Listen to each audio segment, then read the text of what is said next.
NETPOL, Instituto Superior de Seguridad Pública. Todos los derechos reservados. Queda prohibida la copia, reproducción o distribución del presente vídeo sin permiso expreso de la empresa NETPOL Seguridad SL con NIF B19292010.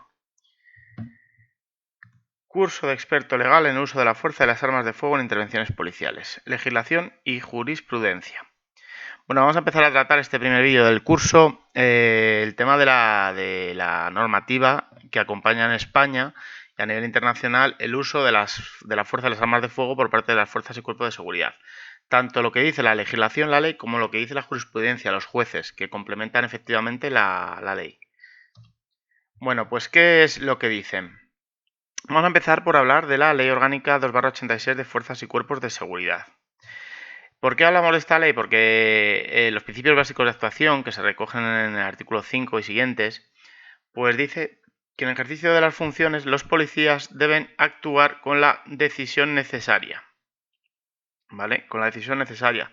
Y además sin demora. ¿Cuándo? Cuando de esa actuación policial dependa evitar un daño grave, que además sería inmediato y que además sería irreparable. Bien, hasta aquí, ¿qué es lo que ocurre? Bueno, pues que la policía, si hay una situación muy peligrosa para él o para otra persona, pues se le exige actuar con decisión, no andarse con contemplaciones, ¿de acuerdo? Y además sin demora, inmediatamente. Siempre insistimos que exista, o lo que tenga el policía pretenda, es evitar un daño grave, inmediato y irreparable. Pero ¿cuál es el problema? Que la ley, al mismo tiempo que le pide esto, actuar con contundencia, con decisión, sin demora, pide al policía hacerlo bajo los principios de congruencia, oportunidad y proporcionalidad, que son los llamados principios COP. ¿Vale? Es muy fácil de aprender porque hace referencia a la palabra inglesa de policía, COP, congruencia, oportunidad y proporcionalidad. Bueno, y el artículo 5.2d, el posterior, ¿qué es lo que dice? Habla concretamente ya sobre el uso de armas.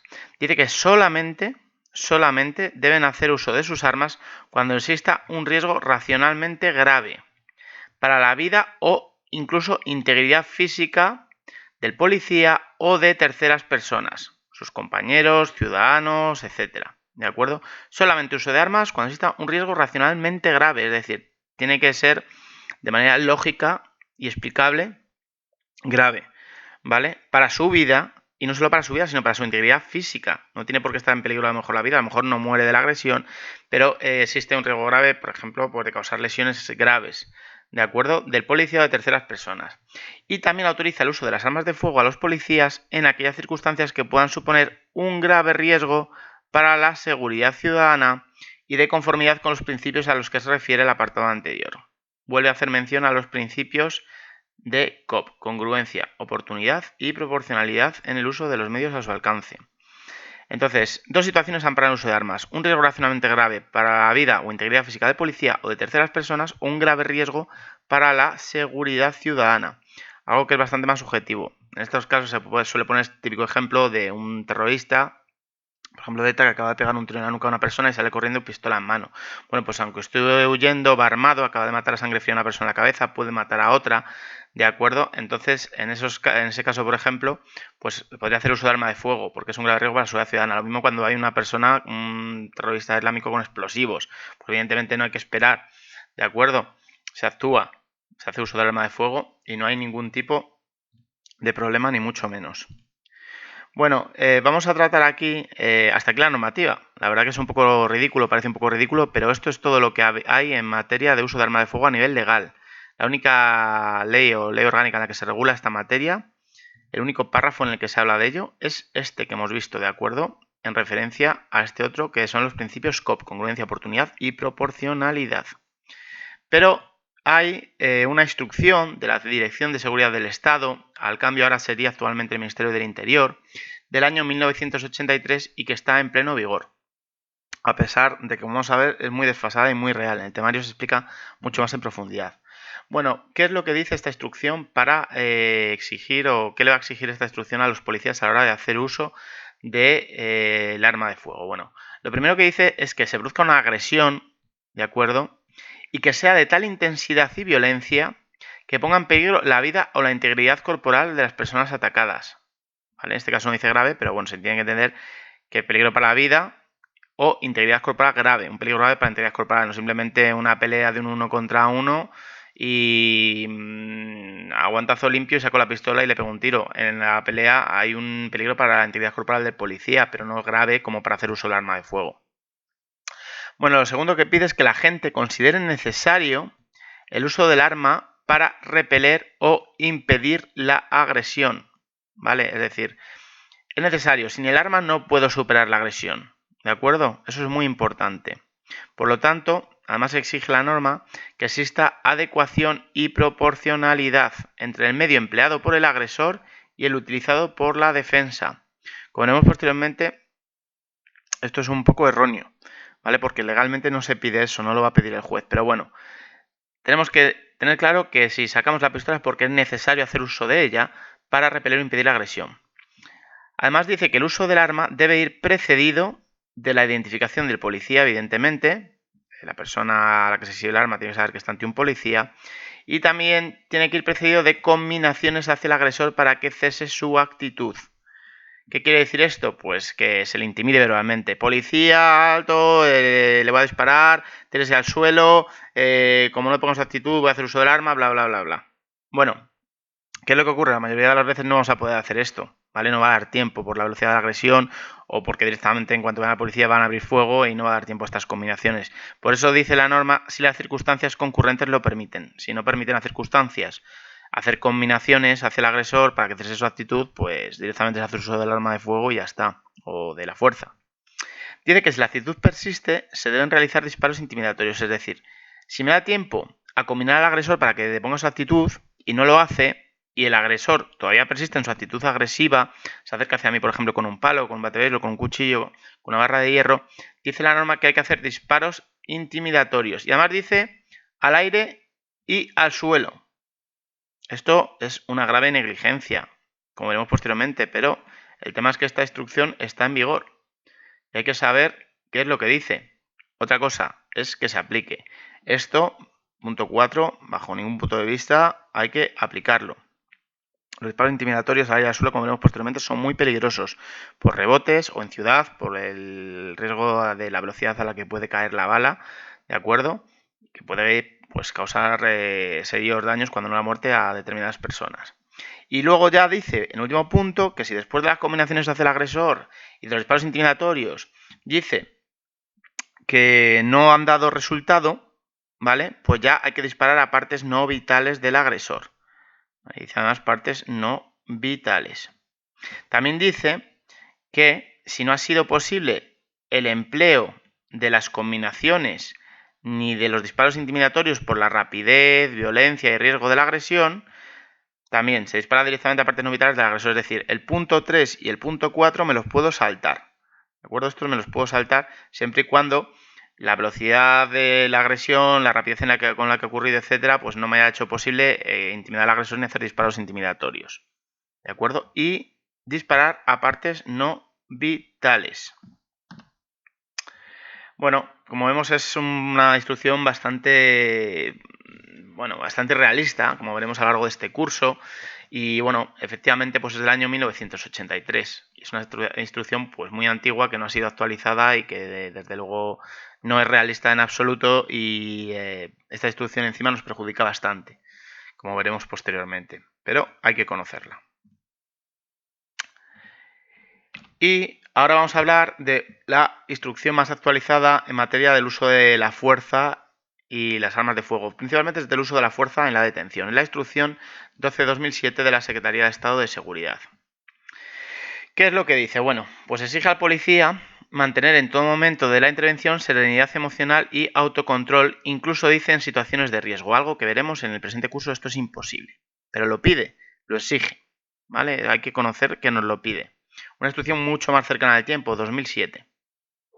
Además habla, igual que hablaba de la instrucción anterior que hemos visto, de que tenemos la obligación de causar la menor lesividad posible. Y es una obligación, menor lesividad posible. Dice que hay que seleccionar a la hora de usar la fuerza de las armas de fuego las partes no vitales, y además hay que graduar la contundencia y el modo de ejecución en el uso de la fuerza. ¿Vale? Dice que el uso de la fuerza, la violencia o la fuerza por parte de la policía o el uso de las armas de fuego debe tener el objetivo de neutralizar a la persona objeto de la detención. Y además dice que debe proporcionar una respuesta gradual y apropiada a cada situación. Bueno, vemos que nuevamente esta instrucción, mucho más cercana del tiempo, pues sigue pidiendo algo que no es nada realista, ¿vale? Como veremos, insistimos a lo largo de este curso, no me quiero adelantar. Cualquiera que tenga sentido común sabe que esto no es realista. No se puede pedir serenidad emocional y autocontrol como si fuera un robot en situación de riesgo a un policía, ¿vale? Y sobre causar la menor lesividad posible, hay ocasiones en las que se va a poder realizar, igual que la selección de partes no vitales, y hay otras que no, ¿vale? Entonces esto es importante tenerlo en cuenta. Y el último punto dice que en todo caso, sea cual fuera hubiera sido el comportamiento del detenido, dice que no se justifica ningún tipo de violencia cuando el detenido ha sido inmovilizado ya. Esto es muy importante tenerlo en cuenta. Y esto sí que es exigible y es así. Una vez que el detenido está inmovilizado, está esposado, no se puede usar violencia contra él, porque se le puede controlar muy fácilmente. La violencia, el uso de la fuerza solamente es posible durante la detención, ¿vale? Posteriormente no cabe casi en ningún tipo de posibilidad el uso de la fuerza o la violencia. Bueno, pues como vemos nos encontramos con el mismo problema, aunque sea una instrucción bastante más actualizada, de que se nos exigen cosas a los policías totalmente irrealistas, ¿de acuerdo? Como veremos a tenor de presente curso. Y para finalizar este apartado, una pregunta típica. ¿Se puede disparar a un delincuente que huye? Es famosa la frase entre los policías, a enemigo que huye, puente de plata. No está desacertada. Como regla genérica, no. No se puede, por decir algo, en el 95% de los casos. Pero no es inviable. Hemos visto anteriormente que para disparar puede haber un peligro grave para la medida de integridad física o también un peligro grave para la seguridad ciudadana. Entonces dice la instrucción que solo en supuestos de delito grave los miembros de los cuerpos fuerzas del Estado ante la fuga de un presunto delincuente que huye pueden hacer uso de armas de fuego. Esto lo dice la instrucción antigua del año 87. ¿Vale?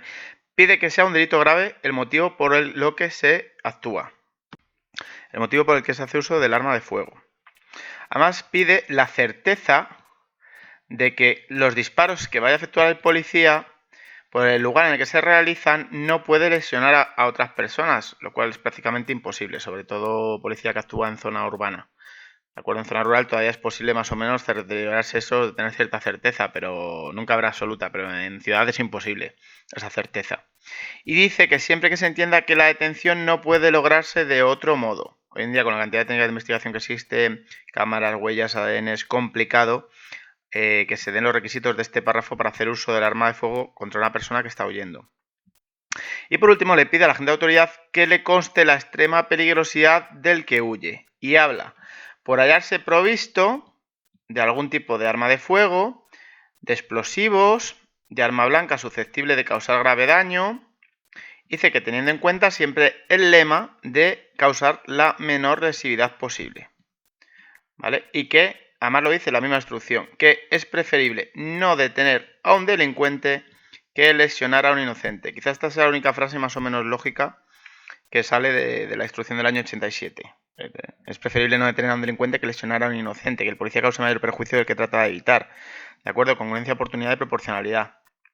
Pero sí es posible disparar a un delincuente que huye en circunstancias muy excepcionales. Lo que dijimos, estoy de servicio, escucho un disparo, una persona muerta en el suelo con un tiro en la cabeza y se va otra persona corriendo, ¿vale? Con el arma en la mano. Bueno, ¿qué hago? ¿Me identifico como policía, espero que se dé la vuelta con un arma en cañón y dispare y se inicie un tiroteo? Pues es preferible dispararle primero, aunque sea por la espalda, ¿de acuerdo? Son supuestos muy excepcionales. La regla general es que no se puede disparar al delincuente que huye.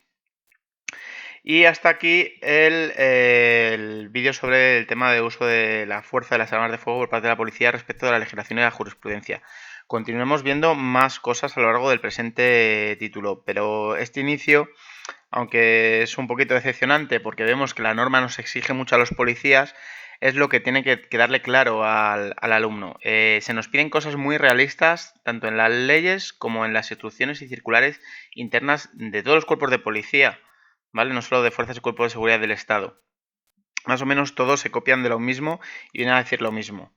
nos tratan como si fuéramos robots, que nos tenemos que comportar en todo momento de una manera precisa y asombrosamente increíble. Parece que seamos superhéroes, cuando no es así la realidad, como veremos a continuación.